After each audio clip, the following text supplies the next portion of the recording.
दोस्तों, इन दिनों आपने देखा होगा कि सोशल मीडिया ऐसी न्यूज़ अपडेट से भरी हुई है जहां क्रिश्चियंस के खिलाफ नफरत देखी जा सकती है। एक ऐसा देश जहां 33 करोड़ देवी देवता हैं, वहां के लोगों में सिर्फ 3% क्रिश्चियंस को लेकर आखिरकार डर क्यों बना हुआ है। कहीं क्रिसमस सेलिब्रेशन को रोक दिया गया था तो कहीं सीधे डंडे चलाए गए थे और देश के प्रधानमंत्री क्रिसमस को चर्च में प्रार्थना करते नजर आते हैं, तो वहीं दूसरी ओर भगवा गैंग चर्च के लोगों को धमकाते हैं, मारपीट करते हैं और चर्चों में तोड़फोड़ करते हुए नजर आते हैं।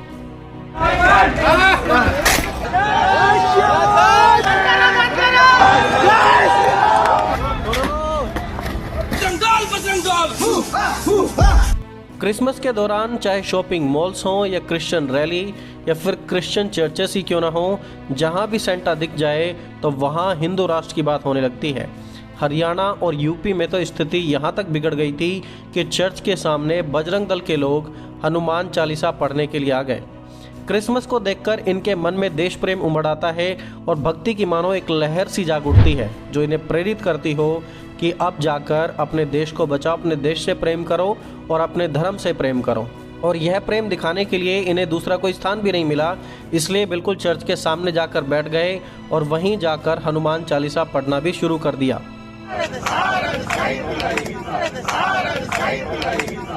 कुछ स्थानों पर तो स्थिति इतनी खराब थी कि चर्चों पर और चर्च के पासवानों पर यह तक आरोप लगाए गए कि 2 लाख रुपए देकर इन्होंने लोगों का धर्म परिवर्तन करा दिया। चर्च चलाया जाता है जिसमें आरोप है कि केवल हिंदू लोग आते हैं, उनको ईसाई बनाया जाता है, लालच दिया जाता है। उसका विरोध करने के लिए यहाँ पर लोग अभी पहुँच चुके हैं। ये देख सकते हैं, सभी युवा संगठन और लोगों की भीड़ आप देख सकते हैं। और गाजियाबाद में तो एक फॉर्मर मुस्लिम इस्लाम छोड़कर अब हिंदू की रक्षा करने के लिए चर्च में पहुंच गया। पहले ये मुस्लिम था, फिर ये नास्तिक बना, नास्तिक बनने के बाद ये हिंदू बना, हिंदू बनने के बाद ये कहाँ पहुंच गया? ये पहुंच गया चर्च में धर्म की रक्षा करने के लिए। सो देखिए, चारों तरफ पहले मुस्लिम, फिर नास्तिक, फिर हिंदू, और अब ये परेशान किसको करने चला गया है?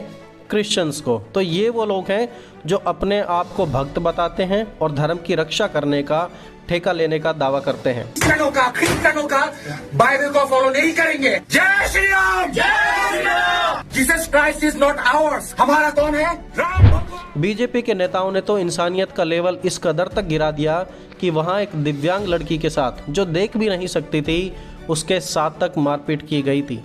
तो चाहे आप बात करें हरियाणा की, यूपी की या फिर मध्य प्रदेश की या फिर छत्तीसगढ़ की ही क्यों ना, तो ऐसे मुद्दे थ्रू आउट द नेशन देखने को मिले हैं इस क्रिसमस के समय।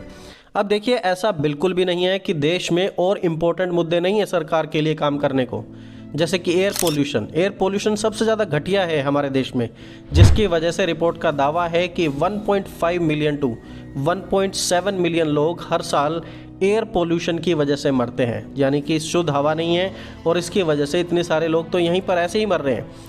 इतने लोगों की जान बचाने में और एयर क्वालिटी इंप्रूव करने में गवर्नमेंट की कोई दिलचस्पी नहीं है। दिलचस्पी है रिलीजियस डिस्क्रिमिनेशन में, तुम्हारा धर्म छोटा, मेरा धर्म बड़ा, और तुम्हें अपने धर्म की रक्षा करनी है।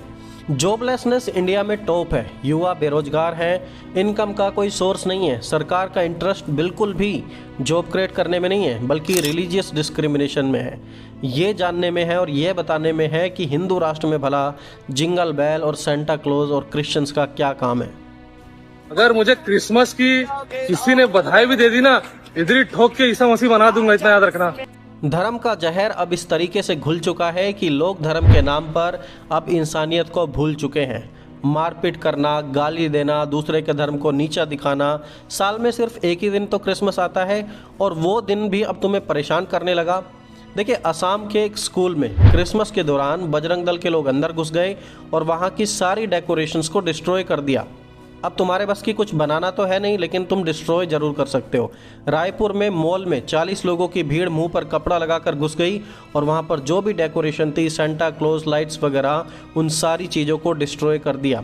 इंदौर में भी एक सिमिलर घटना हुई और जबलपुर में तो बात यहां तक पहुंच गई थी कि खुद बीजेपी लीडर ने लोगों से मारपीट करने लगी और हरियाणा के हिसार में बजरंग दल चर्च के सामने ही हनुमान चालीसा पढ़ने लगा। सो ऑल ओवर इंडिया आप देखेंगे तो इंसिडेंट्स अलग अलग स्टेट से बिल्कुल आ रही हैं और यह सब कुछ नॉर्मली नहीं है। अब देखिए नॉर्मली हमें क्या लगता है, हमारे सुनने में क्या आता है कि पाकिस्तान में क्रिश्चियंस पर सबसे ज़्यादा हमले होते हैं और एक ऐसा समय था जब होते भी थे, हम बहुत सारी रिपोर्ट वहाँ से पढ़ते थे।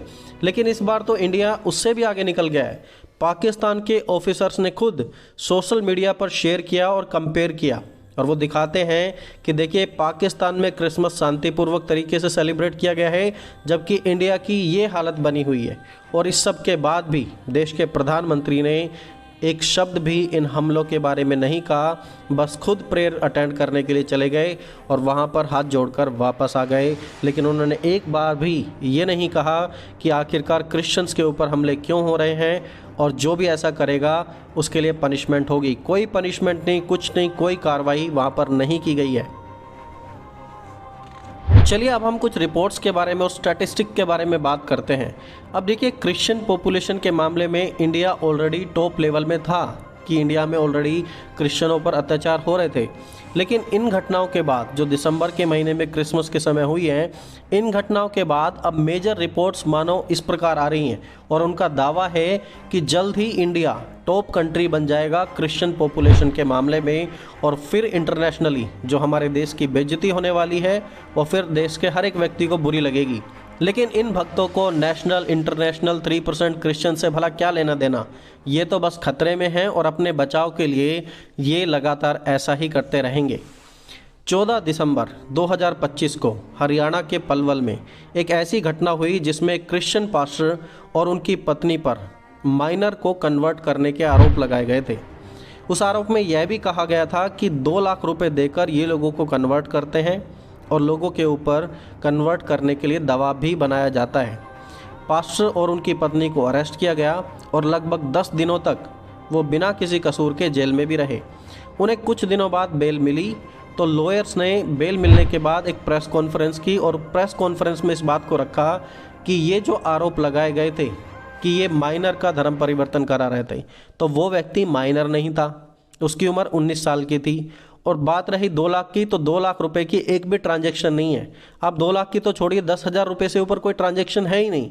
तो भला 2 लाख रुपए उस व्यक्ति ने किस बेस पर दे दिए? तो उनके जो एलिगेशंस थे उनको वेरीफाई करने के बाद कुछ भी प्रूफ नहीं मिले तो जज ने फाइनली उन्हें बेल ग्रांट कर दिया है। केस क्लोज नहीं हुआ है लेकिन बेल वहाँ पर मिली। सब मैं आपको क्या बता रहा हूँ कि झूठे केस, झूठे आरोप, मनचाहा दबाव आप क्रिश्चियंस की 3% की कम्युनिटी को देखना पड़ रहा है। वो 3% होने के बाद भी इतनी मेजॉरिटी का सामना कर रहे हैं और उनके ऊपर ये दबाव, ये आरोप, ये सारी मनगढ़ंत चीज़ें उनके ऊपर लगाई जा रही हैं। आज कल उनकी बेल हो गई थी इस केस में और आज उनके श्योरिटी बॉन्ड वगैरह फर्निश किए हैं हमने कोर्ट में, तो आज वो रिलीज होंगे। आज क्रिश्चियन का बहुत बड़ा फेस्टिवल भी है। आप कितने भी कट्टर इस्लामिक कंट्री को देख लीजिए, हम बात करते हैं पाकिस्तान की, सऊदी अरब, तुर्की, ये बहुत ही कट्टर इस्लामिक कंट्री हैं। आप दुबई को ले लीजिए, यहाँ पर बिल्कुल भी क्रिसमस के समय ऐसे कोई मामले सामने नहीं आए, बल्कि ऐसी वीडियो तक भी सामने आई है जहाँ पर लोग ओपनली बाइबल बांटते हुए दिखाई भी दिए। लेकिन हमारे इंडिया में एक ही साल में 2025 में ये रिकॉर्ड बना दिया है कि मसीहों पर सबसे ज़्यादा अत्याचार यदि होता है तो वो इंडिया में ही होता है। बच्चों तक को सेंटा क्लॉज के कपड़े पहनने से रोक दिया, कैप नहीं पहनने दी उन्हें, और क्रिसमस का सामान बेचने वाले गरीबों तक को नहीं छोड़ा। उनके गरीब लोगों तक को परेशान किया गया कि तुम्हें ये सामान नहीं बेचना है। ऐसे लोग जिनके पास ना कोई एजुकेशन है ना कुछ है, वो खुद अपने आप में आकर मंत्री बन जाते हैं और लोगों को परेशान करना शुरू कर देते हैं। तो भला अब इस देश में क्या बचा है? ये एक बहुत ही गंभीर सवाल है जिसके बारे में हमें गंभीरता से सोचना चाहिए। ना हवा ठीक है, ना पीने का पानी ठीक है, ना रोज़गार ठीक है, ना सड़कें ठीक हैं, ना हेल्थ ठीक है, या फिर ना नेता ठीक है। तो फिर क्या है यहाँ? और 2025 में रही सही सारी चीज़ें माइनॉरिटीज़ पर अटैक करने के द्वारा आपने पूरी कर दी हैं। इसलिए इन सब चीज़ों को देखते हुए बस एक ही शब्द कहा जा सकता है, थैंक यू मोदी जी 2025 के क्रिसमस के लिए। यह क्रिसमस हमेशा दुनिया को याद रहेगा।